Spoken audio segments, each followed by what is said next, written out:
So if you saw my last video, you saw that the fireplace reno is finally done. It took a bit longer than I care to admit, and I have a few more things I'd like to add to the outside, but instead of toiling with that for who knows how long, instead, I'm going to turn my attention to the inside.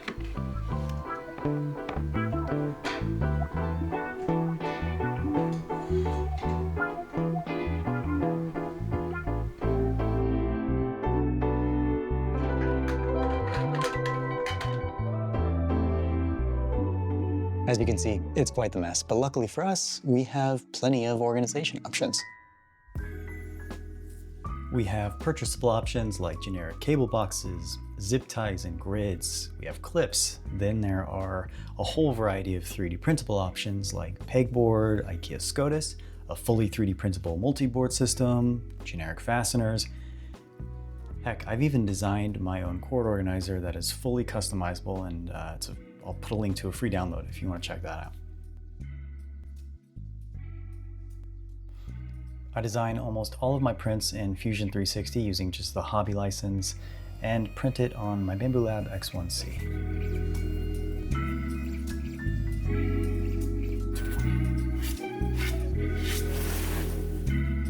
So here we have the three main components. I have a base that will hide all of the excess cable, this kind of central base that will hold the power supply and the LED controller, then a top that will keep it all protected, as well as a bunch of holes for ventilation. So I have a few more magnets to add.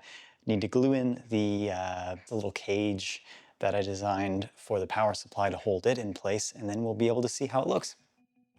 Take the power supply, slide that into the base, plug it back in, did it upside down, and then take the LED controller, slot that into its little home, put on the magnetic lock, and then here's where it starts getting pretty cool. So I can take all of this excess cable between the power supply and the LED controller and just fold that up, tie it off later. I can also take the excess cord from the power supply,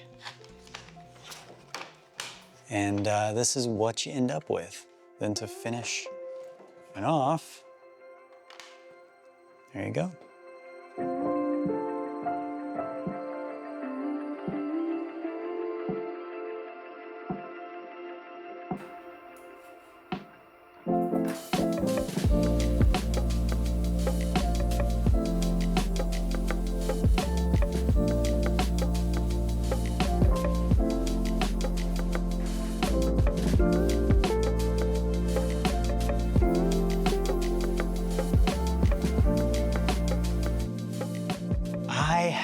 All of my pieces cut. I'm going to be making a total of 6 boxes or trays for the fireplace, each one consisting of 4 boards, 2 long, 2 short, and I'll be connecting those miters with tape.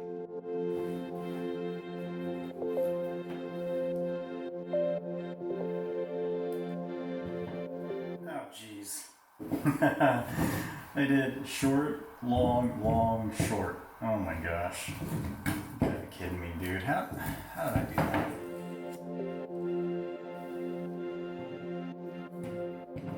Solid.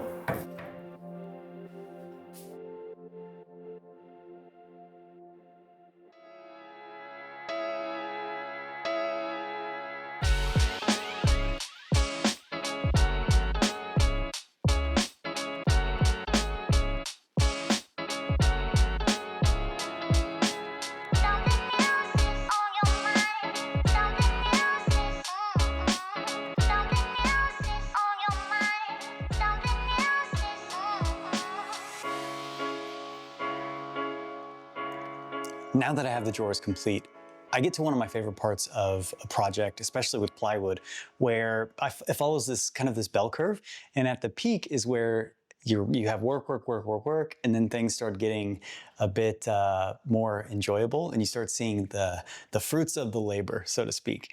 And that next step, right at the peak, is, I forgot the name of it, edge banding. So that's what's next. There are a few different styles of edge banding. I prefer the pre-glued variety. Makes it nice and easy. Just take my iron, set it to a cotton setting, making sure no steam, applying a bit of pressure, in this case just using some scrap wood. And I want to give the appearance of solid wood kind of wrapping around the drawer, so I'm taking my combination square and adding a nice little miter, 45 degrees, to the corners here. Takes a bit more work, a bit more patience, but I think it looks a lot nicer.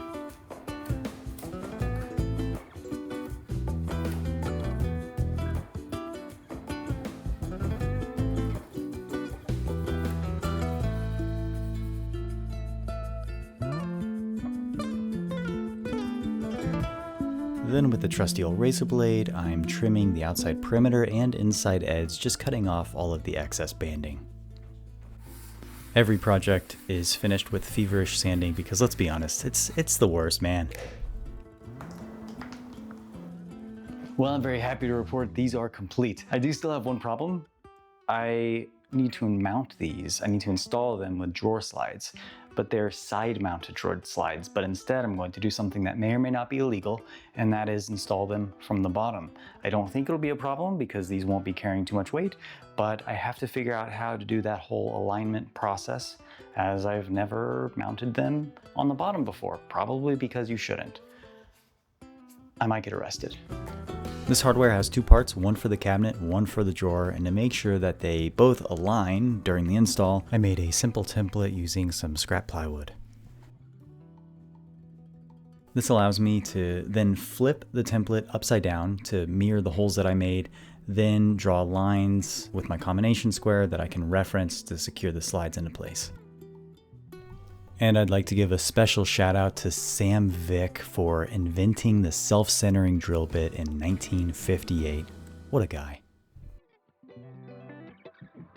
I'm going to call myself out here because one of the unspoken downsides of trying to build something and film this at the same time is I feel like I can't put my full attention into either thing. So for this shot, I'm actually drilling with this template upside down and backwards. That's an easy fix, but I thought it was a funny little behind the scenes of what it's like to make YouTube videos. But anyway, I'm installing these with some 3D printed spacers so the backs of the drawers don't hit the backs of the cabinets.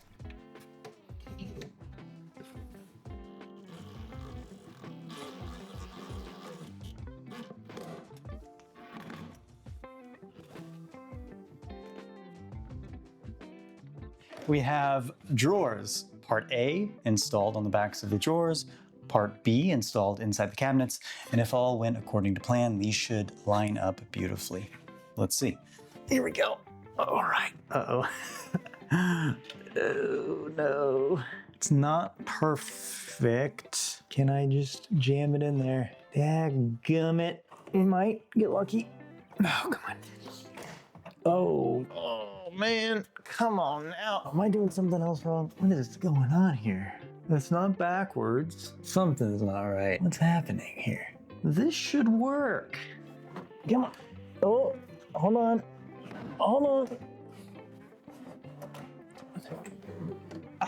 There we go. Okay, I don't know what that was about.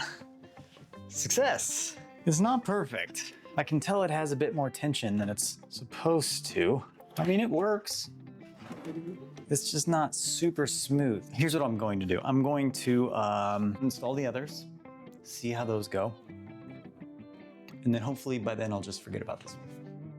I ended up taking these drawer slides out, putting my template back in, making sure the holes were correct, and they were. Then I moved each of these slides. I don't have much more room to play with those, and I don't think there's much else I can do. Basically where I'm getting at is if this doesn't work, I'm done. It's just gonna be how it is. Where I think there's something wrong with these slides. Yeah, see, I didn't have this problem with any other one.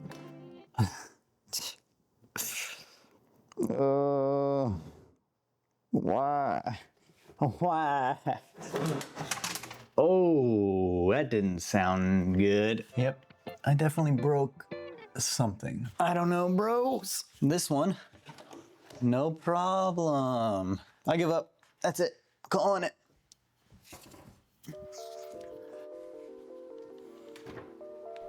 I was a bit worried that these drawers might limit the, let's call it practical volume of these cabinets, but I actually found the opposite to be true.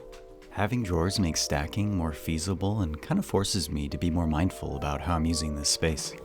So with that, I was able to consolidate quite a few items. And for smaller, less common items, I found these baskets at IKEA that just so happened to fit almost perfectly in this upper section of the cabinet.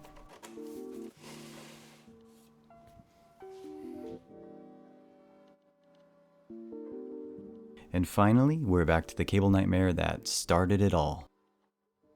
My mounting options were somewhat limited because I had to work around a modem and a power strip that I just really didn't feel like moving. And oh my, did this installation give me so much more trouble than I expected. Working in a tight space, fighting all the clutter, gravity wasn't playing well with my design because the hidden cord bundles weren't lying flat, which was making them difficult to close or making the box difficult to close. On top of that, apparently I didn't glue some of the magnets, so they started popping out. So yeah, it was a little frustrating, but eventually I got it to cooperate.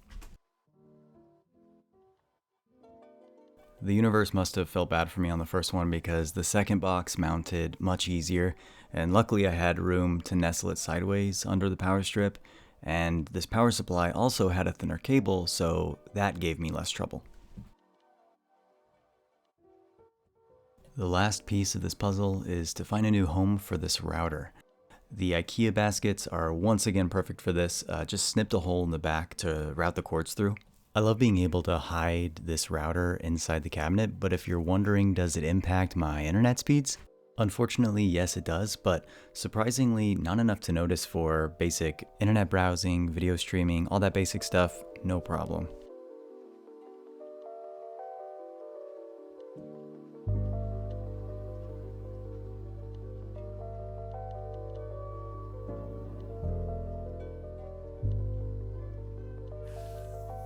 Okay, well, with that, I think I can call this fireplace renovation done. It's great to have some organization that is actually usable and feasible for this living room because, well, you saw how it looked before. For the next few videos, I think I might meander around like a few projects I've had in mind for a while. But this fireplace is part of a larger living room renovation that I'm very excited for. Oh, and I want to show you a quick before and after too of how far this fireplace has come. And with that, thanks for watching, and I hope to see you on the next one.